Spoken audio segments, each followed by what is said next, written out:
Hello साथी, अगर आप एसएससी की तैयारी कर चुके हैं या फिर एसएससी की जीएस की तैयारी कर चुके हैं या फिर किसी एग्ज़ाम की तैयारी कर चुके हैं जिसमें जीएस पूछा जाता है, तो आप इस वीडियो से, इस क्लास से अपनी प्रैक्टिस, जीएस की प्रैक्टिस कर सकते हैं, क्योंकि इसमें सभी लेवल के क्वेश्चन पूछे गए हैं। और अगर आपने किसी भी एग्ज़ाम के जीएस की तैयारी नहीं की है तो आप तब भी पर आप इस वीडियो को देख सकते हैं, क्योंकि आप इसमें ये देख सकते हैं कि क्वेश्चन किस प्रकार से पूछे जाते हैं। तो आपको एक नॉलेज हो जाएगी कि क्वेश्चन जो है एग्जाम में किस प्रकार से, किस टॉपिक से, किस तरह पूछे जाते हैं। तो जो बिगिनर है वो भी इस क्लास या प्रैक्टिस सेट को देख सकते हैं, जो नहीं पढ़ा, मतलब कि जो पढ़ चुके हैं वो भी इस क्लास को देख सकते हैं। ठीक है, ये नायक सीरीज 2.0 है, जिसमें जीएस, हम एसएससी की जीएस को अच्छे से पढ़ेंगे। ठीक है, और इसके फ्री हैंड रिटन नोट जो है आपको हमारे टेलीग्राम चैनल पीकेएस स्टडी में मिल जाएंगे। ठीक है, तो क्लास स्टार्ट करने से पहले आप लोगों से एक बात कि आप इस चैनल को जरूर सब्सक्राइब कर लीजिए, क्योंकि इसमें प्रैक्टिस सेट 1 से लेकर प्रैक्टिस सेट 30 तक का रिवीजन करवाया जाएगा और 30 तक की आपको पीडीएफ भी free of cost Telegram channel पे दी जाएगी। तो वहाँ से आप फ्री ऑफ कॉस्ट पीडीएफ लेके उसका रिवीजन कर सकते हैं। तो चलो स्टार्ट करते हैं अपने नायक सीरीज के फर्स्ट प्रैक्टिस सेट को। चलिए चलते हैं अपने फर्स्ट क्वेश्चन की ओर। ठीक है, ये है नायक 2.0, जिसका फर्स्ट क्वेश्चन ये रहा। ठीक है, ये हैंड रिटन नोट, इतने सुंदर नोट आपको टेलीग्राम चैनल पे मिल जाएंगे। ठीक है, और कई लोग जीएस को जानते भी नहीं, जीएस होती भी क्या है। तो देखो जीएस क्या होती है कि अगर आपने जीएस में बहुत सारे सब्जेक्ट होते हैं। कौन कौन से? देखो, एक तो होती है हिस्ट्री, ठीक है, दूसरी होती है पॉलिटी, तीसरी जियोग्राफी, चौथा इकोनॉमिक्स होती है, पांचवा होता है स्टैटिक जीके। ठीक है, अगर आप लोगों ने इन सब्जेक्ट को पढ़ा है तो आपकी जीएस लगभग मजबूत हो चुकी होगी। ठीक है, और ये सारे सब्जेक्ट होते हैं जीएस, इन सबको मिला के जीएस बनती है अपनी। ठीक है, और इसमें एक सब्जेक्ट और मतलब कि एक टॉपिक और ऐड हो जाता है, वो हो जाता है करंट अफेयर। ठीक है, करंट अफेयर जो होता है वो हाल ही में, मतलब कि अपने उसी साल के 6 महीने का पूछा जाता है। तो करंट अफेयर का उतना इशू नहीं होता, आप पढ़ लेंगे अपने 6 महीने का, क्योंकि वह बदलता रहता है। ठीक है, तो ये जीएस के ये 7 सब्जेक्ट होते हैं। ठीक है, कितने?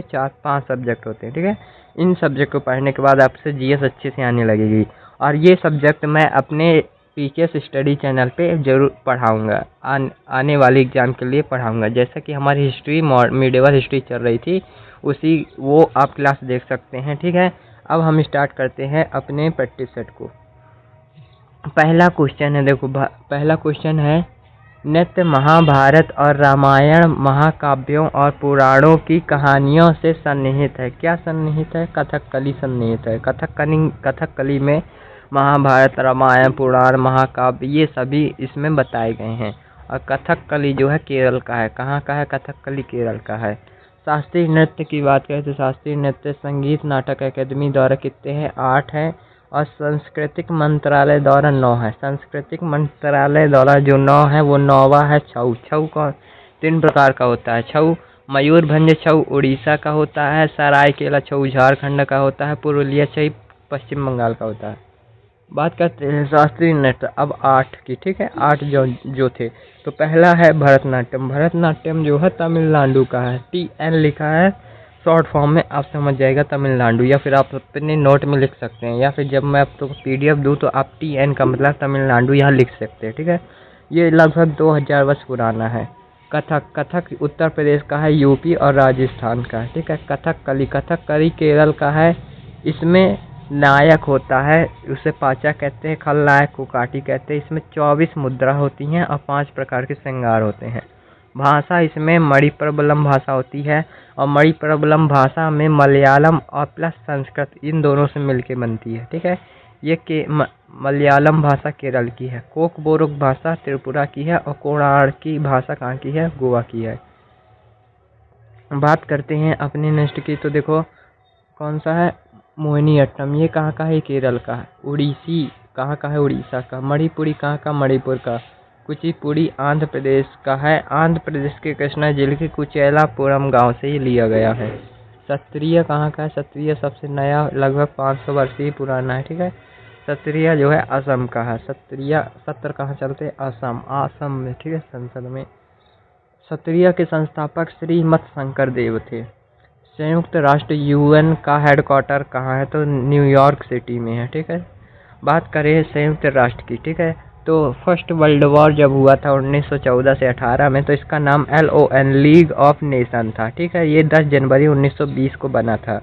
और जब सेकेंड वर्ल्ड वॉर हुआ 1939 से 46 में, तो इसका नाम जो है UNO पड़ गया था, ठीक है, UNO, ठीक है। UNO में जो है 6 अंग है, और 6 अंग में से 5 अंग के हेडक्वार्टर जो है न्यूयॉर्क सिटी में है, और एक जो हेडक्वार्टर है इसका अंतर्राष्ट्रीय न्यायालय का हेडक्वार्टर द हेग में है। द हेग नीदरलैंड में, ठीक है। और द हेग इसमें जो है 15 जज है। कितने? 15 जज है। UN की भाषा की बात करें तो 2 सेक्शन में इसकी भाषा बटी हुई है। पहले सेक्शन में इंग्लिश और फ्रांस को रखा गया है, दूसरे सेक्शन में चीन, अरबी, रशियन, स्पेनिश को रखा गया है। UN के चार्टर में 90 चैप्टर है, ठीक है। और आर्टिकल कितने हैं? आर्टिकल 101, 111 आर्टिकल है। UN की सुरक्षा परिषद में 15 सदस्य हैं, जिसमें से 10 अस्थायी हैं। अस्थायी में भारत शामिल है। और जो 5 है स्थायी सदस्य है। स्थायी जो सदस्य है वो अमेरिका हो गया, ब्रिटेन हो गया, फ्रांस, चाइना और रूस हो गया, ठीक है। और जो बात करें अस्थायी सदस्य 2 वर्षों के लिए चुने जाते हैं, ठीक है, 2 वर्षों के लिए चुने जाते हैं। अब बात करते हैं आगे की। देखो, भारत अस्थायी सदस्य के रूप में कितनी बार चुना जा चुका है? तो भारत अस्थायी के रूप में जो है 8 बार चुना जा चुका है। पहली बार भारत जो है 1950 में चुना गया था। सबसे ज़्यादा बार जो है जापान चुना गया है। कितनी बार? 12 बार जापान चुना गया। एक वर्ष में 5 देश चुने जाते हैं, ठीक है। UN डे 24 अक्टूबर को मनाया जाता है। कुल हस्ताक्षर UN जब हुआ था, मतलब कि, तो UN में 51 देशों ने हस्ताक्षर किए थे, और 51वां देश जो है वो पोलैंड कहलाया था। कौन सा? पोलैंड। वर्तमान में UN के सदस्य 193 हैं। 193वां दक्षिणी सूडान है। कौन सा? दक्षिणी सूडान। अल्फ्रेड नोबेल पुरस्कार की स्थापना करने वाले अल्फ्रेड नोबेल ने किस चीज़ का आविष्कार किया था? तो ये डायनामाइट का आविष्कार किया था इन्होंने, ठीक है, डायनामाइट का। नोबेल पुरस्कार की बात करें तो नोबेल पुरस्कार की शुरुआत 1900 से हुई थी। पहली बार ये 1901 में दिए गए थे। 5 क्षेत्रों के लिए पहले दिए जाते थे। कौन कौन से क्षेत्रों में? तो फिजिक्स के क्षेत्र में, भौतिकी के क्षेत्र में, ठीक है, केमिस्ट्री के क्षेत्र में, रसायन के क्षेत्र में, मेडिकल चिकित्सा के क्षेत्र में, लिटरेचर साहित्य के क्षेत्र में, और 5वां शांति के क्षेत्र में दिए जाते थे, ठीक है। लेकिन 1969 से इसको इकोनॉमिक्स यानी अर्थशास्त्र के क्षेत्र में भी दिया जाने लगा था, ठीक है। अब बात करते हैं, अल्फ्रेड नोबेल का जन्म 1833 में हुआ था और मृत्यु 1896 में हुई थी। गणित के लिए नोबेल है एबेल अवार्ड, और वास्तुकला के लिए नोबेल है प्लित्जर पुरस्कार। नोबेल की घोषणा जो होती है वो अक्टूबर में ओस्लो में होती है, और दिए जाते हैं ये 10 दिसंबर को, मतलब कि नोबेल पुरस्कार 10 दिसंबर को स्टॉकहोम में दिए जाते हैं। कहाँ दिए जाते हैं? ये पॉइंट याद रखना, स्टॉकहोम में ही दिए जाते हैं, ठीक है। अब बात करते हैं आगे की। तो देखो, शांति का नोबेल जो है स्टोटिंग की संसद द्वारा दिया जाता है। स्टोटिंग की संसद कहाँ की है? तो ये नॉर्वे की संसद है, ठीक है, नॉर्वे की संसद। सबसे कम समय में नोबेल पाने वाले मलाला यूसुफजई थे, जो 17 वर्ष में इन्होंने क्या पाया था? शांति का नोबेल। और इनकी बुक कौन सी है? वेल्थ ऑफ डिसअपियर, ठीक है। सबसे अधिक उम्र में गुड इनफ को मिला था। ये 97 वर्ष की उम्र में इन्हें मिला था, ठीक है। अब बात करते हैं चौथे क्वेश्चन की। अपना चौथा क्वेश्चन आ गया, भारत में हवाई परिवहन किस वर्ष शुरू किया गया था? तो ये 1911 में शुरू किया गया था। ये नागरिक उड्डयन मंत्रालय के अंतर्गत आता है, ठीक है। विश्व की पहली हवाई डाक सेवा कहाँ से कहाँ शुरू हुई थी? तो ये शुरू हुई थी प्रयागराज से नैनी, ठीक है। और प्लेन कौन सा था? हम्बर वाई प्लेन था। कौन सा? हम्बर वाई प्लेन। 1932 में टाटा एयरलाइंस को 1946 में एयर इंडिया बना दिया गया, मतलब कि उसका नाम कर दिया गया एयर इंडिया, ठीक है। भारत का पहला हवाई अड्डा कौन सा था? जुहू का हवाई अड्डा, जो कि मुंबई में है, ठीक है, 1928 में बना। सबसे बिजी हवाई अड्डा इंदिरा गांधी इंटरनेशनल हवाई अड्डा नई दिल्ली का। सबसे बड़ा हवाई अड्डा राजीव गांधी हैदराबाद का, ठीक है। और भारत का 100वां हवाई अड्डा कौन सा है? तो पाक्यांग है। कौन सा पाक्यांग? ये कहाँ का? सिक्किम का है। ठीक है, बात करते हैं अब आगे की। ठीक है, ये है भारतीय वायुयान अधिनियम कब आया था? तो 1934 में आया था।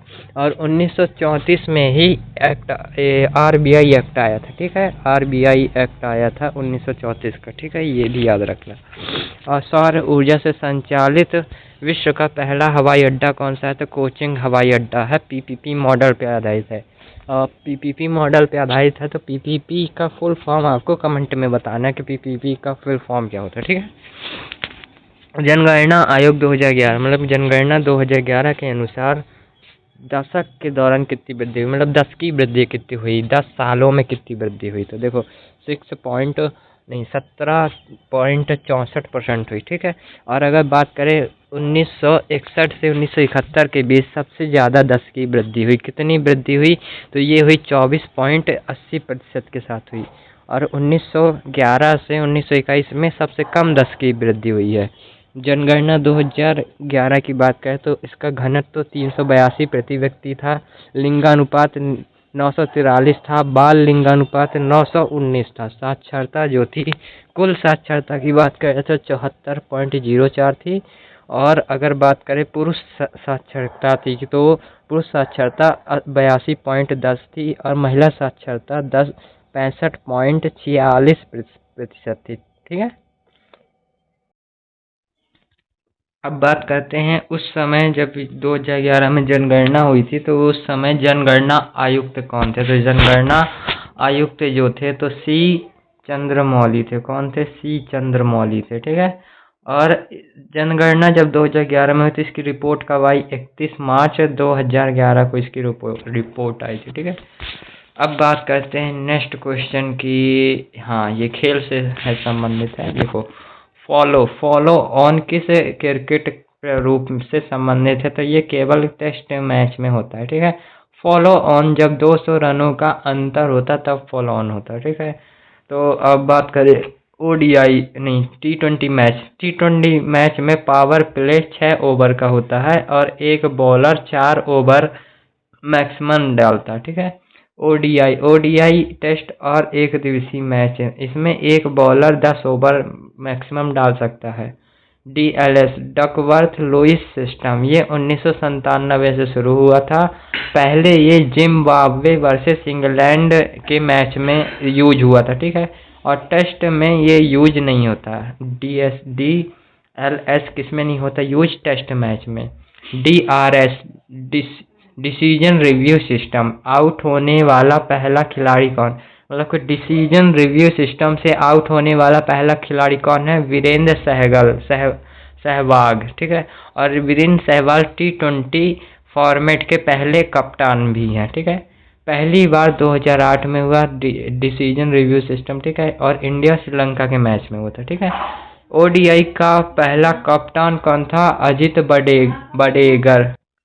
अब बात करते हैं टेस्ट मैच। ये 5 दिनों का होता है, 90 ओवर होते हैं। कितने? 90। ठीक है, लंच टाइम 40 मिनट का होता है।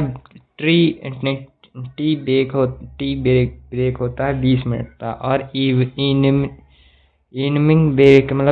ब्रेक होता है 10 मिनट का। ठीक है, और ओडीआई में भी ये 40 मिनट का होता है और टी20 में भी 10 मिनट का होता है। ठीक है, अब बात करते हैं रेत समाधि उपन्यास की लेखिका कौन है? तो ये हैं गीतांजलि जी। ठीक है, गीतांजलि श्री। ये 2022 में इनको बुकर इंटरनेशनल अवार्ड मिला था। ठीक है, और रेत समाधि जो है इसका इंग्लिश ट्रांसलेशन किया था डेजी रॉकवेल ने। ठीक है, बुकर इंटरनेशनल 2005 में शुरू हुए। बुकर अवार्ड और मेन बुकर 1969 में हुए।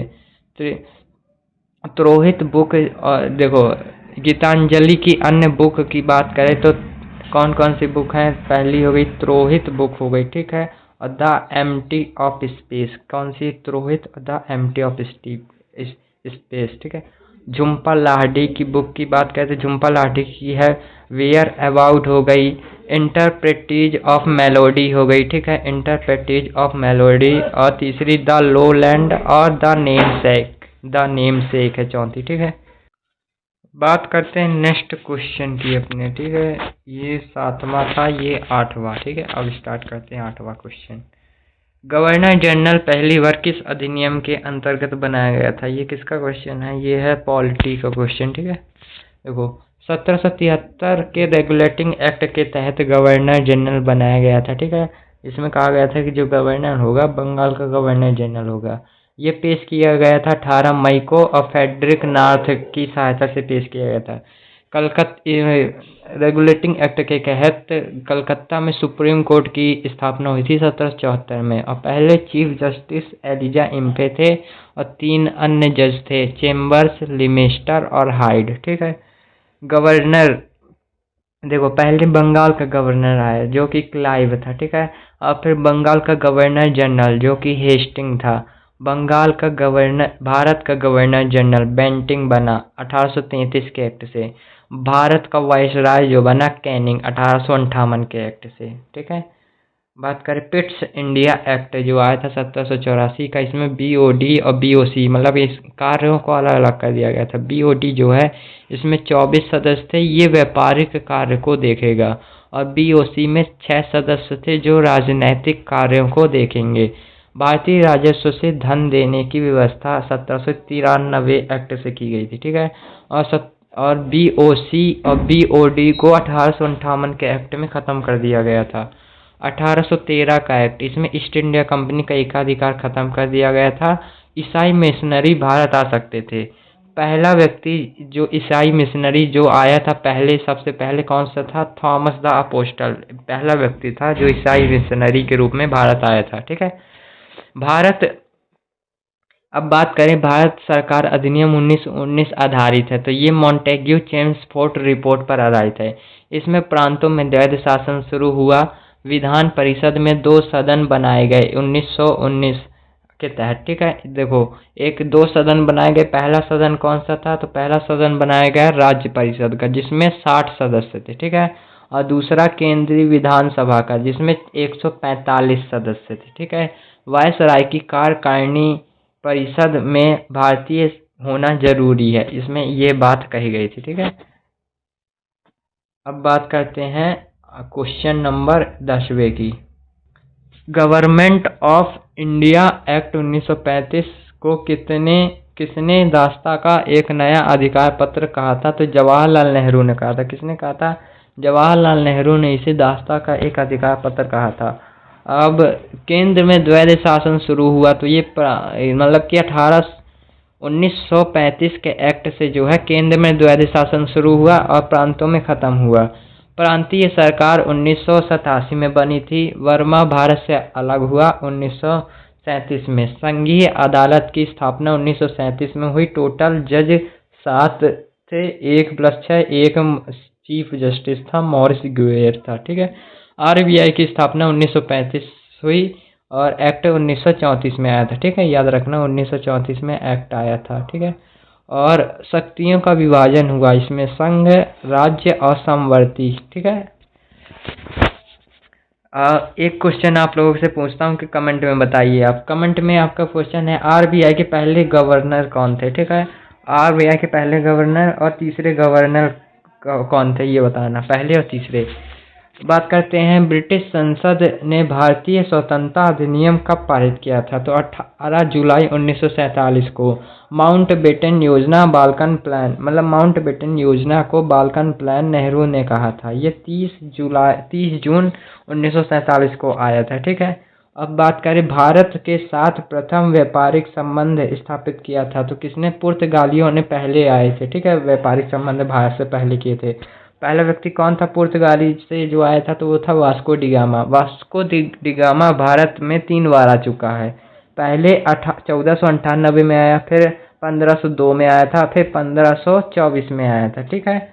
अब बात करें वास्को डिगामा जो भारत आया था तो सबसे पहले कालीकट में केरल में आया था, ठीक है। पुर्तगाली की पहली फैक्ट्री 1503 में कोचिंग में खुली थी और दूसरी फैक्ट्री 1505 में कन्नूर में खुली थी। भारत में सबसे पहले पुर्तगाली आए थे, फिर डच आए थे, फिर ब्रिटिश आए थे, फिर फ्रांसीसी आए थे, ठीक है। बात करें कि भारत में पुर्तगाली शक्ति का वास्तविक संस्थापक कौन था? तो पुर्तगाली शक्ति का वास्तविक संस्थापक था अल्फांसो डी अल्बुकर्क। ठीक है, ये था मतलब सेकंड गवर्नर था। देखो, पुर्तगाली से पहला गवर्नर आया था अल्मीडा। इसने ब्लू वाटर पॉलिसी चलाई थी और कार्टेज सिस्टम इसने चलाया था। ये 1505 से 9 तक रहा था। फिर सेकंड गवर्नर आया था जिसे वास्तविक शक्ति का गवर्नर कहते हैं, अल्फांसो डी अल्बुकर्क। ये 1509 से 1505 तक रहा। इसमें 1510 में गोवा को जीता था। पुर्तगाली सबसे लंबे समय तक रहे थे भारत में। ठीक है, पुर्तगाली कहाँ सबसे, गोवा में सबसे लंबे समय तक गोवा में रहे थे। तो गोवा में जो है ऑपरेशन विजय करके इन्हें भगाया गया था। ऑपरेशन विजय था जिसके तहत गोवा में इसको भगाया गया था। 19 दिसंबर 1961 को ऑपरेशन विजय के तहत इसको मतलब कि पुर्तगाली को भगाया गया था। ठीक है, भारत आने वाला दूसरा पुर्तगाली कौन था? तो 1500 में पेड्रो कैब्रियोल और बार्थोलोम्यू डियाज थे। ठीक है, पहला पुर्तगाली कौन था? Vasco da Gama. नेक्स्ट 14वां क्वेश्चन। ठीक है, ईस्ट इंडिया कंपनी के निर्माण के समय इंग्लैंड का शासक कौन था? एलिजाबेथ।